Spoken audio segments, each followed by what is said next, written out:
Olá, sejam bem-vindos a mais um episódio do Reumatais, um podcast voltado para profissionais de saúde que querem se atualizar em reumatologia e também de inovação.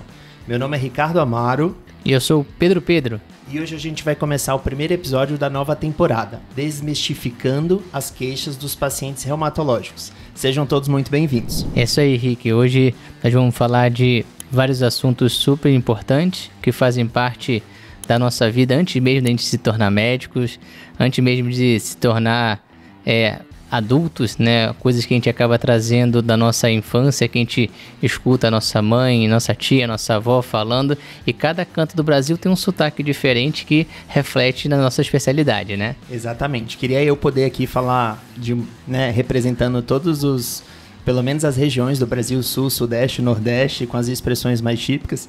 A gente compilou algumas palavras só para a gente começar, mas o que seria o grande reumatismo, né? A gente tem aí esse nome para abranger uma série de doenças e os pacientes se queixam da mais variada maneira possível e não é muito fácil avaliar essas queixas durante uma consulta reumatológica.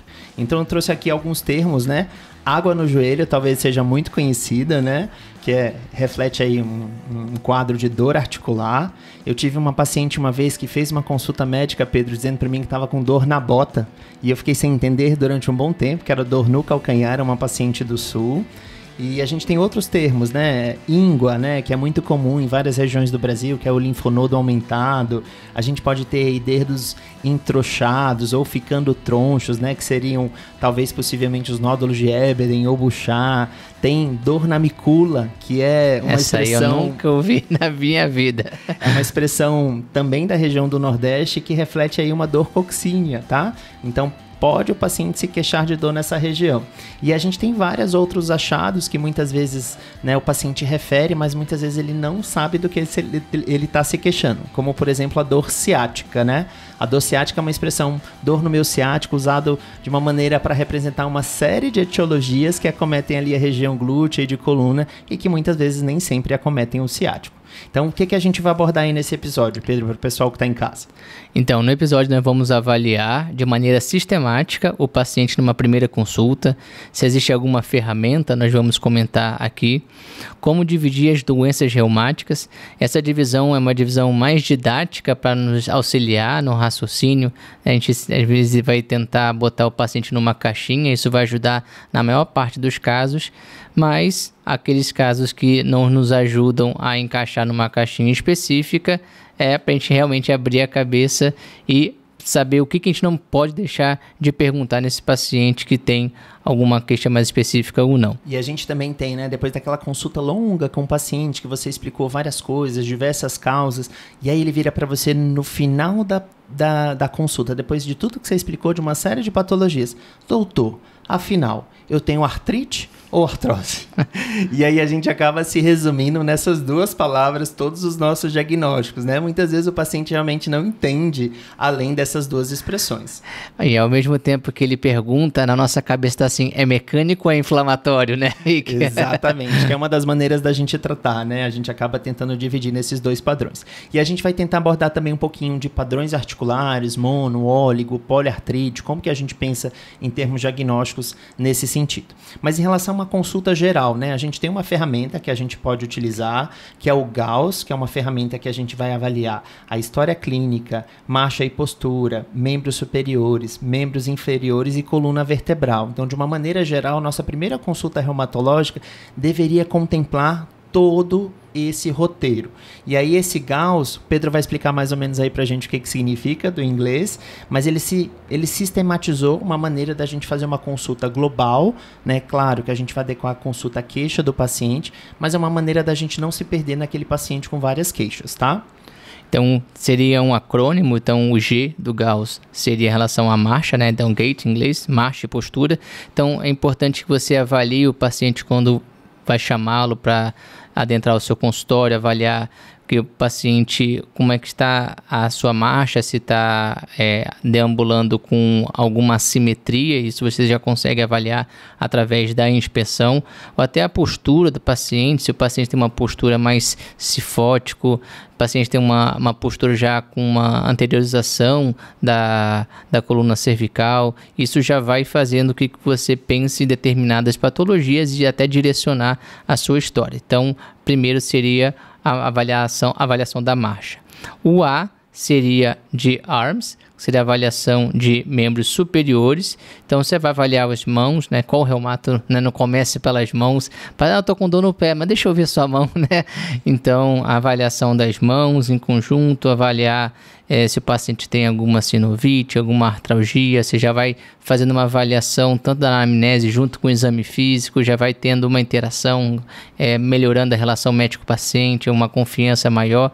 Então, iniciar pelos membros superiores tem essa vantagem de você tocar e o paciente se sentir mais confiante, mais seguro, né, Rick? E muitas vezes na própria consulta o paciente já chega mostrando a mão pra gente, né? E aí a gente já começa a consulta exatamente ali, fazendo essa ectoscopia, como o próprio Pedro comentou. E é muito, né, legal esse esquema da gente sistematizar, porque muitas vezes os nossos pacientes eles não conseguem ter uma prioridade de queixo. Então, se você seguir esse roteiro, que o paciente chega na sua sala caminhando, que você já avalia a marcha, a maneira como ele senta na cadeira para consulta, depois ele já te mostra a mão, e aí, pelo próprio Gauss, vai ficar faltando depois membros inferiores, né? E aí a gente fazer manobras mais específicas na hora que o paciente estiver na maca. E aí já é um ótimo roteiro da gente sistematizar. Então, isso mentalmente já fica na minha consulta. Ele entra, a gente avalia a marcha, a postura, a coluna, eventualmente uma fraqueza ou uma perda de movimento de alguma parte, né, de membro superior ou inferior. Depois ele, quando tem uma queixa, ele já vai mostrando as mãos, os braços, ele levanta para ir até a maca e depois a gente começa as manobras específicas de membros inferior, de coluna, para fazer toda a avaliação conforme a queixa. Exatamente. Então, só para concluir, então o L seria de limbs, membros inferiores, e o S de spine, que seria a avaliação da coluna vertebral, e logicamente, a depender da queixa do paciente, você vai se debruçar e dedicar mais ao exame físico mais direcionado. Perfeito, Pedro. E aí uma das coisas muito importantes, né, que eles chegam na consulta. Doutor, eu tenho reumatismo. Existe, né, esse termo, que é um termo em que a gente engloba muitas doenças na reumatologia, a gente tem mais de 170 patologias, mas a gente tende a definir essas patologias em caixinhas para que a gente consiga raciocinar melhor. Então, a artropatia inflamatória crônica, a gente vai ter ali as nossas doenças mais conhecidas, como a artrite reumatoide, o grupo das espondiloartropatias, depois a gente vem para doenças reumáticas autoimunes sistêmicas, aí entram as colagenoses, como doenças mais frequentes, a gente teria o lúpus, miopatia inflamatória, síndrome antifosfolípica. A gente vai ter as vasculites, que é um outro grande grupo de doença, e até as doenças indiferenciadas, em que a gente tem ali na reumatologia um overlap.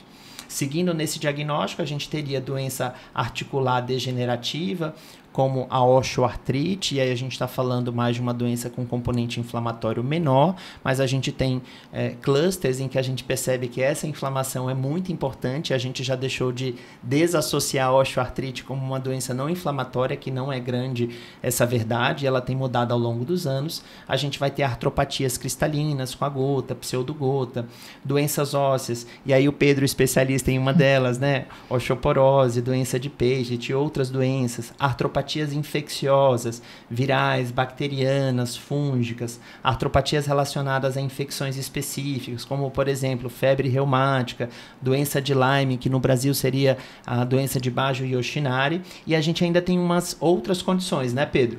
Exatamente. Condições reumáticas que estão relacionadas a outras doenças não reumatológicas. Então, algumas doenças hematológicas, como anemia falciforme, pode dar dor articular, pode fazer osteonecrose, a própria, algumas endocrinopatias, como o distúrbio da tireoide, paciente com hipertireoidismo, pode evoluir com osteoporose. Então, outras doenças sistêmicas não reumatológicas podem se apresentar como manifestações musculoesqueléticas, e aí o paciente acabar chegando para nós, reumatologistas, sem mesmo ter o diagnóstico de outra especialidade, muito comum na nossa especialidade tão clínica, né, Rick?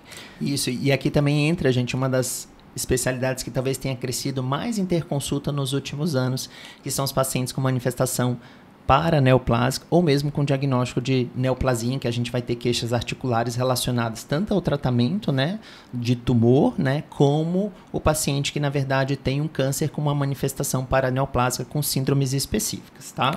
Temos ainda as artropatias diversas não classificadas, as famosas miscelâneas. Qualquer livro lá está lá, miscelânea. O que é miscelânea? Você vai ver sarcoidose, amiloidose. É aquelas doenças que não tem dono, né, Rick? Que acaba, às vezes, indo mais para o reumato que pela dificuldade diagnóstica e por aí vai. Sem dúvida. A gente tem, por exemplo, a hemocromatose, que também é a doença genética mais comum e que a gente vai ter também um acometimento articular aqui dentro dessa miscelânea, tá? E aí, por fim, também mais um grande grupo, que são os reumatismos de partes moles, né? Que aí nós temos os quadros mais inflamatórios, as ites, tendinite, bursite, fasciite, entesite, por aí vai. Síndrome miofacial, que são quadros mais regionais, ou mais generalizados, né? A famosa fibromialgia. Será que a fibra é só mesmo partes moles, hein, Pedro? Tem algum componente ainda que a gente vai descobrir no futuro mais inflamatório, né? A gente tem neuropatias de fibras finas, uma série de coisas. A fibromialgia ainda é um grande desafio para nós, tanto do ponto de vista de consulta, de exame clínico, de coleta de história. É muito desafiador atender um paciente com fibromialgia, sem dúvida. Pois é, então você vê aí, né, Rick? Quantas doenças, quantos grupos para uma simples palavra, reumatismo. É o desafio do reumatologista na primeira consulta. E por último ainda, né, as doenças da coluna vertebral, que também é um outro grande grupo de doenças, em que a gente tem as famosas lombalgias mecânicas, hérnias de disco, a gente pode ter mielomeningocele, outras alterações importantes, mal de Pote, tuberculose na coluna, tudo isso o reumatologista tem que lidar no seu dia a dia. E aí a gente vem agora para, né, a gente discutiu ainda há pouco, quando a gente explica todo esse mundo de doença para os pacientes, e aí no final da consulta eles viram para a gente: doutor, tudo bem aí que você me explicou, eu tenho artrite ou eu tenho artrose? Né? Acho que esses são os dois grupos de doença. Existe uma maneira, Pedro, de a gente tentar identificar, existem algumas expressões que as pessoas se referem a isso no passado, que a gente pode tentar melhorar o entendimento dessas queixas? Então, a gente começa sempre pela história clínica e até dos antecedentes, os pacientes acabam trazendo para a gente, quando eu era pequeno, eu tomei muita injeção para reumatismo, e aí já na nossa cabeça já vem uma febre reumática, mas será mesmo que foi uma febre reumática? Será que foi só um Aslo positivo? Né? Qual criança que não tem uma faringite? Então tem todas essas nuances que a gente tem que tomar cuidado para não acabar aceitando um diagnóstico errôneo, né? Sem ou ainda quando a história familiar também, né? É importante a gente avaliar isso. E o que é engraçado, eu nem esqueço da época da faculdade, Pedro, e aí nós tivemos a mesma formação, né? Febre reumática, eu lembro muito dessa expressão, né? Lambe as articulações, não é uma artrite não deformante, então a gente não vai conseguir encontrar uma articulação no exame físico ou alguma alteração daquele período, a não ser se a gente tiver uma lesão cardíaca, né? Uma lesão valvar. Então talvez a charada para matar, se o paciente teve uma febre reumática de fato mais grave no passado, seria avaliar ali a condição cardíaca dele, principalmente as questões relacionadas à válvula mitral como uma das sequelas de febre reumática. De resto, a gente vai ficar com muito paciente se queixando, dizendo que tinha febre reumática e que dificilmente a gente vai conseguir confirmar. Mas, sem dúvida, é a primeira afirmação do paciente: doutor, eu tinha sim reumatismo quando era criança, eu tinha febre reumática, eu tomei aquela benzetacil. E quanta gente deve ter tomado benzetacil nesse nosso país sem ter, de fato, a febre reumática, né? Não, com certeza, com certeza.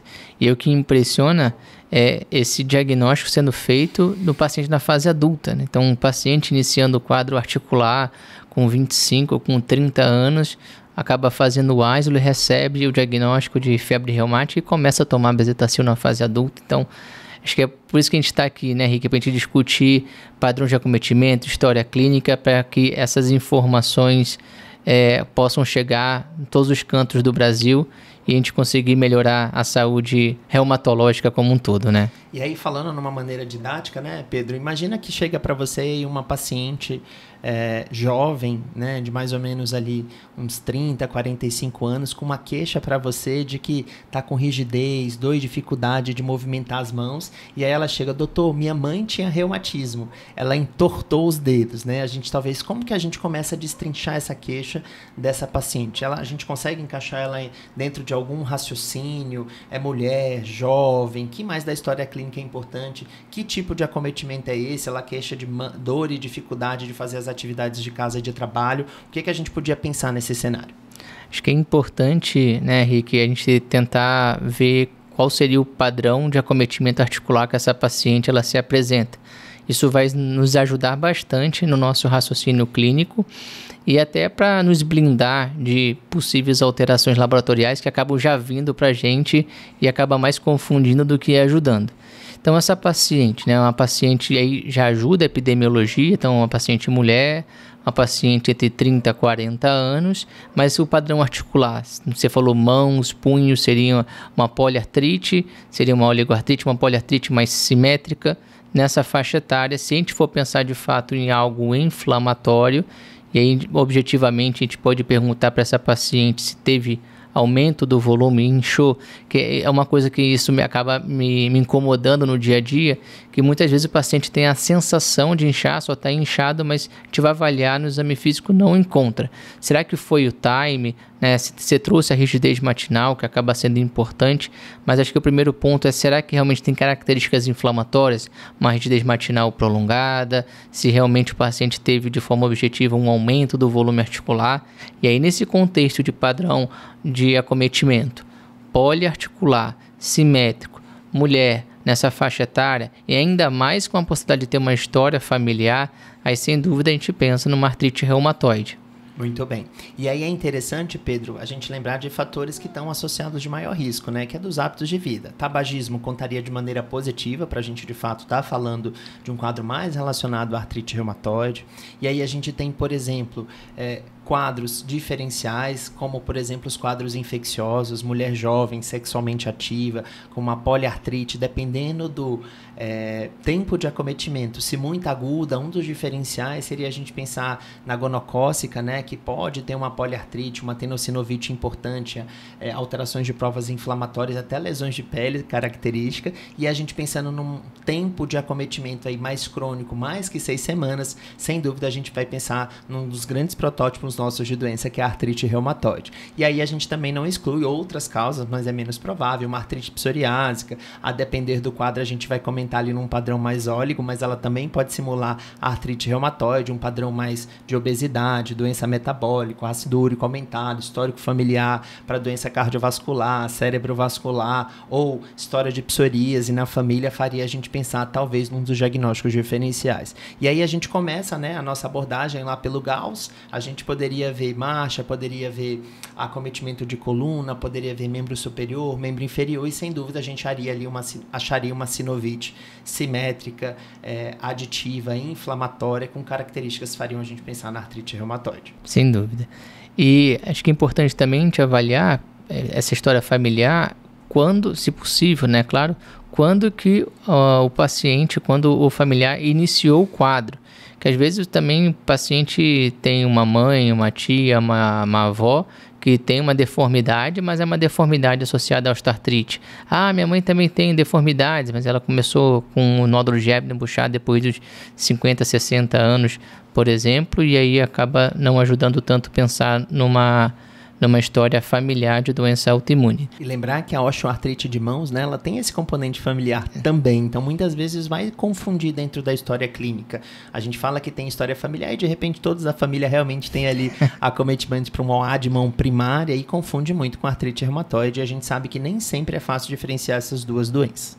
E aí, muito bem, agora, a gente indo para um outro padrão de acometimento, chega para a gente um paciente com um quadro de dor e edema, em primeira metatarse falangiana, homem, tem hábito ali etilista, faixa etária de mais ou menos 40 a 50 anos, já com IMC aumentado, a gente provavelmente aí já vem na nossa cabeça o possível diagnóstico, mas como que a gente faz para estruturar um pouco melhor essa história clínica, como que a gente faz essa avaliação de maneira a contemplar todas as causas e quais seriam aí as causas diferenciais para a gente explorar mais de uma monoartrite aguda, crônica, quais são os diferenciais? Geralmente esse paciente bem de livro que você trouxe, ele já chega até com diagnóstico, né? Já chega onde, doutor, eu tenho isso, eu já estou aqui a receita, né? Mas sem dúvida, esse padrão de acometimento, até você trazendo a primeira metatarse falangiana, muito clássico na gota, ainda mais o paciente do sexo masculino, nessa idade, associação com o etilismo. Mas o interessante é que a gota, ela não é para quem quer, é para quem pode, né? Se bem que se a pessoa quiser muito, ela pode conseguir. Você tem uma predisposição genética, então, mais uma vez, a história familiar ajuda. E interessante esse predomínio agora no sexo masculino, a maior parte das nossas doenças estão no sexo feminino, é porque o estrogênio, ele acaba protegendo o paciente do sexo feminino a ter o depósito de ácido úrico nas articulações e deflagrar as crises. Tanto é que quando a gente observa, e é difícil de observar a gota na mulher, costuma ser mais na pós-menopausa. Agora, em relação aos diagnósticos diferenciais, você falou da primeira metatarsofalangiana, costuma ser a primeira em cerca de 50% dos pacientes com gota. Agora, o paciente ele pode abrir, né, com um quadro oligoarticular ou monoarticular. Então, tornozelo, joelho, geralmente membros inferiores acabam sendo as primeiras articulações acometidas. E em diagnósticos diferenciais, né? Diagnósticos diferenciais, nós vamos pensar se o paciente o paciente com gota, ele costuma ter mais monomoóligo de membros inferiores. Entre os diagnósticos diferenciais, tirando as causas infecciosas, mais uma vez, homem jovem, né? Sempre tem que pensar, o carnaval tá chegando aí, né, Rick? Sim, exatamente. Sempre a gente tem que pensar nas causas infecciosas, nas DSTs, entre outras. A gente tem que pensar no grande grupo das espondiloartrites. E aí, mais uma vez, espondiloartrites de predomínio periférico, até os de acometimento axial, quando tem um quadro periférico, costumam ser mais de óligo de membros inferiores. E aí é mais importante avaliar, mais uma vez, se há outras manifestações associadas, se tem acometimento ocular, pele, intestino, ou se tem alguma temporalidade com um quadro infeccioso, porque por vezes o paciente teve um quadro infeccioso, esse quadro infeccioso se resolveu e tempos depois, de 2, 4, 6 semanas após esse quadro infeccioso, o paciente ele pode abrir um quadro de espondiloartrite, e aí nós estamos agora falando da artrite reativa. Que outros diagnósticos a gente poderia falar nesse padrão de acometimento de óligo de membros inferiores, Rick? É um padrão super interessante. Vou só voltar para a gente recapitular de monoartrite. As 3 principais causas que eu acho interessante a gente deixar são os cristais, que a gente já falou, gota, e aí a gente tem também a pseudogota relacionado ao pirofosfato de cálcio. Geralmente a gente tem em pacientes com mais idade e um acometimento mais importante de punho, tá? E de joelho, um acometimento patelofemoral importante, é bom da gente lembrar, e os depósitos que a gente costuma ver na sínfise púbica, calcificando os meniscos e até mesmo ali no ligamento triangular do punho, são achados importantes. E aí muitas vezes a gente esquece do trauma, né, Pedro? Porque muitas vezes esse paciente acaba não chegando pra gente, ele vai pro ortopedista, mas eventualmente agora que a reumato está mais conhecida, a gente talvez atenda um paciente com um evento traumático e aí ele acaba vindo pro paciente achando que é gota. E confundir muitas vezes uma monoartrite com uma dactilite, que é um outro achado que muitas vezes pode ser confundido dentro desse cenário. Já no cenário de oligoartrite, que o Pedro me perguntou, é um cenário muito importante para a gente discutir, porque a gente tem uma série de patologias que são legais, né? O grande protótipo da oligoartrite, e a gente vai ter a oligoartrite aditiva, a gente pode lembrar das infecciosas, a própria febre reumática, que a gente comentou, muito associada às infecções de via aérea superior, ágilo aumentado, o paciente pode ter normalmente aquele quadro de faringoamidalite bacteriana, e esse é um dos quadros que a gente vê mais na faixa etária de adolescente pediátrico.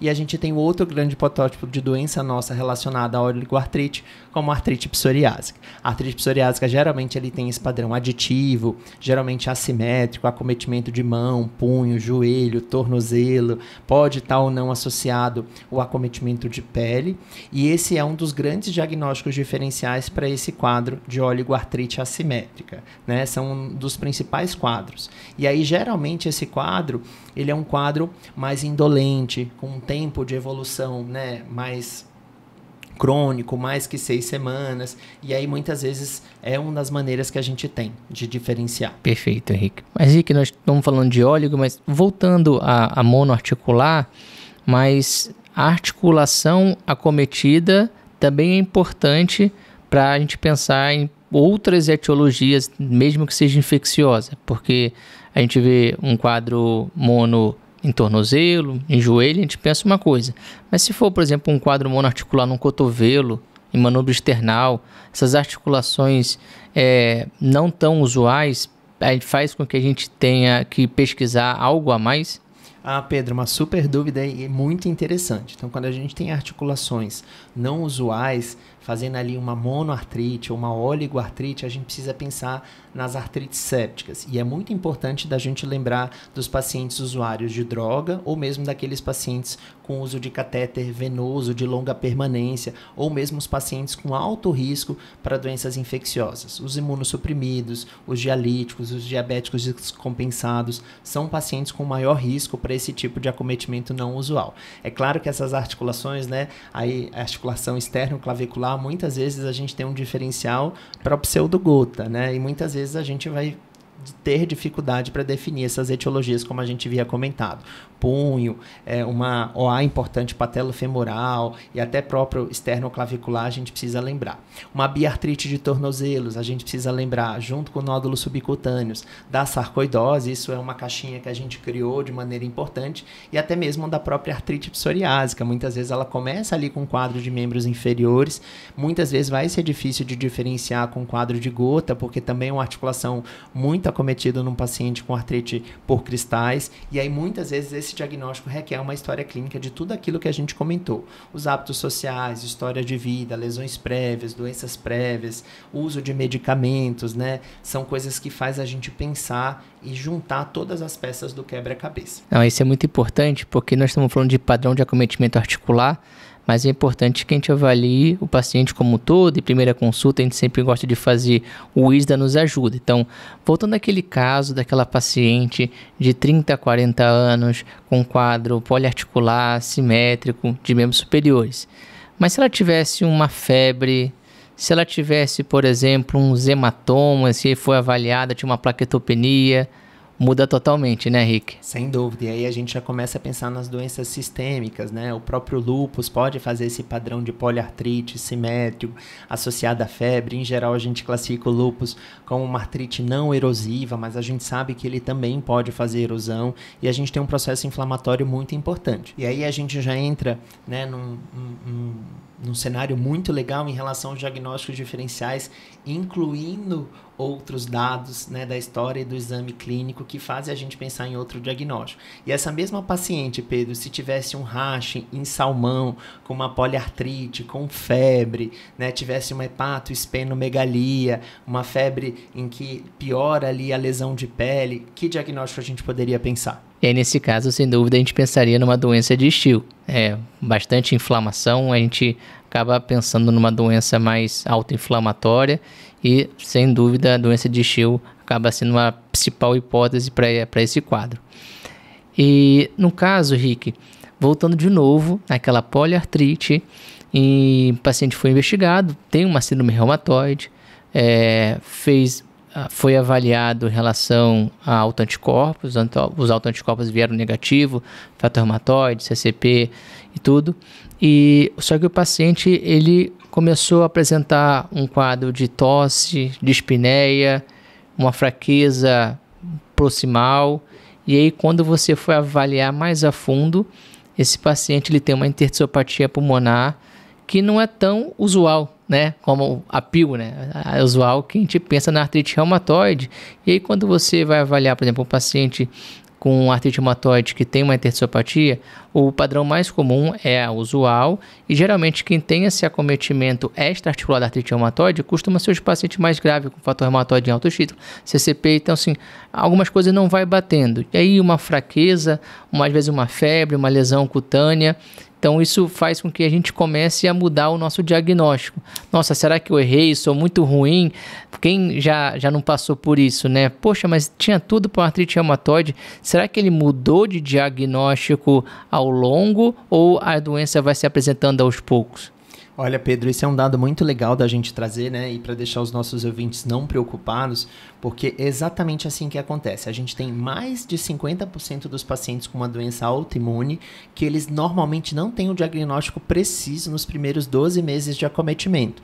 Então, não fique você preocupado com tudo isso que a gente deu de ferramenta, tempo de acometimento, padrão de acometimento das articulações, mono, óligo, poliarticular, sintomas sistêmicos, vários critérios diagnósticos que a gente tem, febre, se a gente não conseguir definir a doença. Muitas vezes os marcadores específicos eles ajudam, mas muitas vezes a gente não tem esse marcador e ao longo do tempo a gente consegue definir esse quadro de maneira mais precisa. Tenho certeza que quem ouviu o nosso episódio de miopatia inflamatória, a hora que o Pedro falou de uma paciente com poliartrite jovem, com fator reumatoide, anti-CCP negativo, começando uma mialgia importante, perda de força muscular, com uma importante interticiopatia, lembrou das miopatias inflamatórias, que é um outro grupo importante de doença que muitas vezes a gente não vai ver no nosso exame físico aquela fraqueza neurológica importante, com aquela dificuldade do paciente levantar da cadeira, ou muitas vezes com sinal neurológico importante na marcha, ou uma perda de força importante. A gente quer fazer o diagnóstico exatamente nessa fase mais precoce. E aí a gente precisa juntar todas essas informações do nosso exame físico. Então, muito bom. Vejam que à medida que a gente vai colocando uma informação nova nesse quadro, a gente acaba fazendo outros diagnósticos, né? Não, é isso mesmo, né, Rick? E acho que a mensagem principal em relação a esse padrão de acometimento articular é que vai lhe guiar na investigação, é importante para você ter um norte, não acabar não se perdendo, mas ao mesmo tempo você se perguntar, aquele paciente mais refratário, aquele paciente de apresentação atípica, será que ele não tem um outro diagnóstico? E aí o tempo vai dar o resultado. Mas se você bater o martelo e fechar a cabeça, e mesmo o paciente múltiplo refratário, você não abrir para novas possibilidades, não... Pô, deixa eu ver o caso sobre outra óptica, né? Então, será que realmente não é outro diagnóstico? Será que é realmente uma sobreposição? Então, a gente tenta botar os pacientes numa caixinha, mas por vezes ele não cabe nessa caixinha, né? Vai um braço numa caixa, a perna na outra, e a gente vai tratando, e é importante fazer essa revisitação do diagnóstico conforme a apresentação clínica do paciente. E aí, para falar das últimas manifestações de avaliação do nosso episódio, o Pedro trouxe um cenário que é muito comum nos pacientes com dor em coluna, que muitas vezes a gente quer classificar eles como inflamatório e mecânico, muitas vezes é um exame físico difícil de ser realizado, porque a coluna a gente tem algumas manobras para avaliação de flexão, extensão e até mesmo provocar dor, mas muitas vezes elas não são específicas, e vem uma das grandes dúvidas da população em geral, né? A tal do ciático. Doutor, eu tô com dor no meu ciático, é uma das queixas muito comuns. Tem alguma maneira da gente avaliar, Pedro, quando é que um ciático pode ser uma espondiloartrite, por exemplo? Algumas coisas para a gente fechar um pouco mais essa avaliação do exame clínico da coluna como um todo, que são manifestações mais axiais. A gente falou agora no episódio o tempo inteiro de manifestações de articulações mais periféricas, mas o reumatologista também cuida de maneira muito importante. É bom a gente sistematizar essa avaliação da coluna axial como um todo. Olha, é engraçado, juro assim pelos meus pais, tá? Hoje eu estava indo pro hospital e peguei um Uber, e o Uber olhou assim no jaleco, né? Reumatologista, doutor, você é reumatologista? O que o reumatologista faz? Tá, faço isso aqui, tá bom. Ô, doutor, tô com uma dor, na coluna, meu pai também tem, ele tinha uns 30 anos mais ou menos, né? Falei, tá, tudo bem, mas como é que é a sua dor? Né? Então, caracterizar aí, a primeira coisa a gente vai tentar caracterizar se é mais mecânico ou inflamatório. Logicamente, você já vai pensar na profissão do paciente, que é bem importante. O paciente é um Uber, passa bastante tempo sentado, tudo. Então, é natural que o paciente tenha um pouco de dor. A dor em repouso melhora com movimentação. Tem uma dor inflamatória, de características inflamatórias, né? Mas não necessariamente ele vai ter uma doença inflamatória da coluna. E aí o que é interessante? Mas aí ele falou, meu pai também tem dor. Eu falei, mas você já teve alguma dor em outra articulação? Aí ele apontou para o cotovelo, né? Então, nossa, será que esse paciente tem uma espondiloartrite? Então, é essa coisa que a gente está falando, de tentar trazer algumas caixinhas, e a gente vai fazer perguntas que possam estar correlacionadas, né? Só esse parênteses. Mas voltando à pergunta, né? Então, como é que a gente poderia diferenciar se realmente é uma dor do ciático, né? Se está tendo uma radiculopatia, se é uma dor do ciático verdadeiro. Então, através da história, você já vai definir se é uma dor mais inflamatória, que é aquela dor mais em repouso, acorda com rigidez, pode levantar o paciente à noite, melhora com a movimentação. ou é uma dor que vai piorar com a movimentação. Se a gente está pensando de radiculopatia, umas causas mecânicas, a partir do momento que eu me movimento, seja aumentando a pressão do abdômen e fazendo com que um disco, na máquina de disco, faça a compressão desse nervo, a dor ela vai irradiar por todo o trajeto do ciático. Então, através da história clínica, a gente pode fazer algumas ponderações, mas no exame físico, ao avaliar esse paciente decúbito, existem manobras provocativas para a gente fazer o estiramento do nervo isquiático, mais conhecido como ciático. Então, o próprio Laseg, embora a sensibilidade e especificidade não seja das melhores, mas a gente pode fazer o Laseg. Agora, mais uma vez, uma dor verdadeira do ciático, a partir do momento que você provoca essa dor ela tem que percorrer por todo o caminho do ciático. Agora, se não percorrer, aí pode ser um pseudociático, e aí uma das causas emblemáticas que a gente acaba vendo no nosso dia a dia seria a síndrome do piriforme, uma vez que o ciático ele passa, né, no trajeto glúteo pelo piriforme. Então, se tiver um quadro miofacial de contratura, você pode ter essa dor. Pacientes com umas tendinopatias glúteas vão apresentar dor na região glútea, e uma vez que você vai avaliar, seja pelo estiramento do glúteo ou palpando, o paciente vai representar essa dor, mas o paciente a gente não espera que esse paciente com uma dor glútea, uma tendinopatia ou até uma bursite reflita a dor na região posterior da coxa até o calcanhar, por exemplo. Agora, o que a gente vai prestar atenção, o que a gente vai pensar mais nas espondiloartrite, um quadro mais inflamatório? É quando o paciente ele apresenta já uma redução de mobilidade da coluna, que a gente pode avaliar pelo Schober, né? Ou ainda o paciente ele pode apresentar uma redução da amplitude de movimento na rotação do quadril, se já tiver um acometimento mais grave assim da sacroiliaca.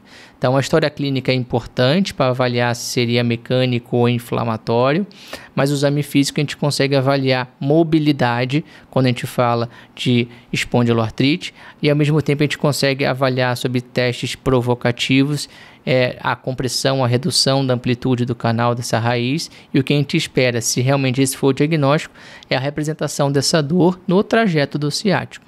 Muito bom, Pedro. Só para lembrar, né, de maneira importante, a gente fala muito do Schober, mas um dos testes mais sensíveis para as espondiloartrites é a distância trago-parede. Quando alterada, a gente precisa realmente pensar muito, porque muitas vezes o Schober vai estar reduzido só pelo paciente ter uma inatividade, ser sedentário, e muitas vezes a gente falsear ali um quadro mecânico com um quadro inflamatório, e a flexão lateral da coluna também é um ótimo teste para a gente avaliar dentro desses quadros inflamatórios. Lembrar que a lombalgia inflamatória é menos de 1% dos casos, apesar da gente ver muito e a gente pensar muito em espondiloartrite, 99% dos casos a gente está falando de quadros mecânicos, né? E é isso que o Pedro realmente comentou. E a lombalgia mecânica aguda com a ciatalgia, muito característica, com aquela dor que corre pela parte posterior e vai até o dedão do pé, muitas vezes o paciente ele se lembra de maneira muito precisa do evento. Então ele tem uma torção, um estiramento, ele mudou algum móvel de lugar, ou ele deu um jeito fazendo atividade física ou academia, e isso de fato é a ciática verdadeira. E as outras dores do ciático referidas pela população de uma maneira geral, tem uma característica, uma temporalidade mais insidiosa, assim como as espondiloartropatias, em que os sintomas eles são por meses, né? E eles podem até mesmo melhorar sem um tratamento específico nos primeiros anos de doença. Muito bem, e agora para fechar nosso podcast, a gente já falou dos padrões de acometimento de doença, já falamos sobre como avaliar o paciente numa primeira consulta, já falamos sobre as diversas queixas nas mais diferentes possibilidades dentro do regionalismo e dos estados brasileiros ricos em expressões. A gente tem um outro paciente que a gente tinha comentado que é super difícil de avaliar, que é um paciente com dores de maneira difusa, né? E aí uma das grandes coisas que a gente precisa avaliar são as queixas de partes moles, que não necessariamente são queixas articulares, como muitas vezes a gente estava tratando aqui, monoartrite, oligoartrite. Esses pacientes muitas vezes eles vão ter dor próximos à articulação, na inserção do tendão. Hoje a gente tem um diagnóstico diferencial desses quadros com entesite, que é sim uma manifestação inflamatória, mas muitas vezes a gente está falando ali de uma dor mais miofacial, de uma entesite, uma peritendinite, que são achados que muitas vezes vão ser difíceis da gente classificar entre inflamatório ou relacionado a uma doença como a fibromialgia. E aí, Pedro, como que a gente pode sistematizar uma avaliação de um paciente com muita queixa, dói coluna, dói ombro, dói cotovelo, dói perna, dói o pé, né, dentro disso que a gente falou, e quais os possíveis diagnósticos diferenciais? Já até falei de entesite, mas uma maneira da gente tentar abordar esse paciente. Como que você aborda esse paciente na sua prática? Olha, quando o paciente vem com múltiplas queixas, primeiro eu tento direcionar, mas tudo bem, se pudesse escolher uma, qual é o local onde mais dói? Aí ele falou, doutor, dói tudo. Então, provavelmente deve ser um quadro realmente difuso. E quando a gente fala que a dor difusa, e aí falando mais aqui já da fibromialgia, não necessariamente o paciente tem que ter dor em todos os cantos do corpo. Quando a gente fala uma dor difusa, tem que ter dor dos dois lados do corpo, né? O lado de cima e o lado de baixo. E é muito interessante isso que você falou, Pedro, que é hoje nos critérios de fibromialgia a gente vai usar o índice de dor generalizada, que a gente avalia quais são as partes do corpo acometidas, exatamente como você comentou. A gente vai ter um acometimento que ele é bilateral, ou seja, lado direito e esquerdo, necessariamente não simétrico, mas ele tem que acometer também a parte superior e inferior. Então, isso que é um acometimento mais difuso, né? Que é uma das poucas doenças em que a gente vê esse quadro. A gente até pode ter doenças mais sistêmicas, causando um acometimento mais difuso, mas com certeza de predomínio mais articular. Talvez uma miopatia, né, numa fase mais aguda, com perda muscular importante, possa ter um padrão, por exemplo, mais difícil aí da gente diferenciar de uma fibromialgia no começo. E é claro, as espondiloartrites com aquele padrão mais entesítico, muitas vezes é o que você falou, a própria palpação da parte periarticular, nem sempre a gente consegue diferenciar bem se é periarticular, se é no músculo, mas aí a gente vai para a propedêutica para ajudar a gente nessa diferenciação. Então, muito bem, gente, o episódio, acho que a gente conseguiu trazer para vocês dados objetivos, importantes, várias situações que possam facilitar a anamnese, a avaliação clínica e o próprio exame físico. E tem mais uma coisa que eu queria chamar a atenção de vocês em relação a algumas dicas de exame físico e talvez alguns comentários muito rápidos sobre monoartrite, principalmente infecciosa, né? Os principais fatores para artrite séptica: prótese de quadril ou joelho, infecção de pele, cirurgia articular prévia, o paciente ter o diagnóstico de artrite reumatoide, idade mais de 80 anos e diabetes é um dos principais predisponentes para um quadro de artrite séptica. A gente conferiu com vocês antes que artrite séptica ou artrite em locais não esperados, lembrar dos usuários de droga e pacientes com catéter de longa permanência. Eu queria também chamar mais atenção em relação à osteonecrose espontânea. A osteonecrose que ela pode acontecer só em uma articulação ou ela pode acontecer em várias articulações. Em geral, quando a gente observa em multissítios, acaba sendo articulações de médio tamanho. Então, paciente com ombro, joelho, até grandes articulações como o quadril, húmero, a gente pode observar essa osteonecrose espontânea. E é importante a gente avaliar quais são os principais fatores de risco: alcoolismo, né, e uso crônico de corticoide. Logicamente que existem doenças sistêmicas associadas à osteonecrose, nós já falamos aqui da anemia falciforme, mas tem outras hemoglobinopatias e outras doenças como HIV, algumas medicações, além do corticoide, como retrovirais, que também podem favorecer a osteonecrose, mas sem dúvida a gente sempre tem que avaliar corticoide nesse paciente com osteonecrose espontânea. Muito bem, chegamos ao final de mais um episódio do Reumatize. E aí a gente trouxe para vocês informações a respeito de como avaliar um paciente no cenário de poliqueixas, de como estruturar uma consulta para que você consiga fazer de maneira objetiva a avaliação de coluna, membros superiores, membros inferiores, associado a pistas diagnósticas, sistêmicas, febre, diagnósticos diferenciais dentro da prática clínica. Se vocês tiverem mais interesse, escutem o nosso episódio de monoartrite, em que a gente aborda um pouco sobre gota e algumas informações a mais desse diagnóstico tão importante de um perfil de pacientes monoarticular, e também o nosso episódio relacionado às artrites infecciosas, fazendo o diagnóstico diferencial entre óligo e poliartrite. Exatamente. E se você ao final da sua primeira consulta não chegar ao diagnóstico, calma, é totalmente compreensível. Se ao final de um ano você não conseguir chegar ao diagnóstico do seu paciente, tudo bem, é compreensível. E se o seu paciente não está evoluindo como é esperado, tem uma apresentação atípica, revise o seu diagnóstico, pois pode ser que o paciente de fato apresente outra doença que você inicialmente não enxergou, mas que o tempo está lhe ajudando a enxergar. Então não esqueçam de seguir o Reumatize nas principais plataformas, no Spotify, no YouTube, nas nossas redes sociais, no Instagram. Se você gostou do episódio, não esqueça de curtir e classificar o Reumatize dentro dos podcasts que você escuta. Exatamente, dá 5 estrelas pra gente, né? É rapidinho e nos ajuda bastante. E se você ainda não se inscreveu na nossa newsletter, se inscreva. A cada 15 dias você vai receber no seu e-mail conteúdos importantes como artigos, revisões, guidelines, todos no formato Reumatize de escrever. Lúdico, didático, rápido, prático e fácil de aprender. Fique com a gente. É isso aí. Valeu, pessoal. Até mais.